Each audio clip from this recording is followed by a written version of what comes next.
Дэлхийн эрүүл мэндийн системийг суураараа буруу гэж энэ шинжээчнэр яриад байдаг байхгүй. Тэгэхээр энэ ямар ч учиртай юм гэхээр 100 гаруй жилийн өмнөөс нь одоогийн Big Pharma гэж нэрлэгдээд байдаг энэ том эмийн группүүд энэ эрүүл мэндийн системийг ер нь суураар нь өөрчилсөн юм билээ.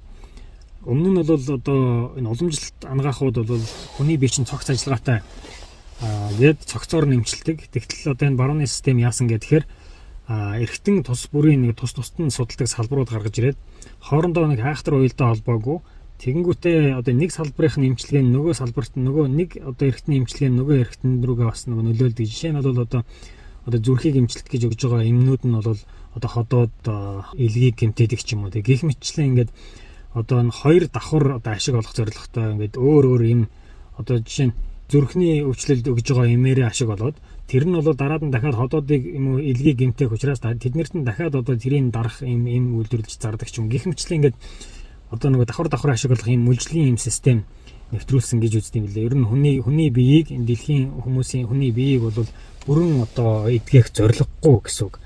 Тэгэхээр одоо энэ цөөхөн монголчууд бид нар маань яах ёстой юм бэ гэх. Тэгэхээр цөмөрөө одоо нэг ийм ухамсартай болоод одоо нэг ойлгоцтой болоод аль болох урьдчилан сэргийлэх одоо төрлийн арга хэмжээнүүдийг авдаг болох хэрэгтэй байгаа маа. Одоо энэ хэрэгтэй хэрэггүй хүний бие шимт хижээд болохгүй энэ ундаа жихэр бичээнүүдийг бол бүрэн болох хэрэгтэй.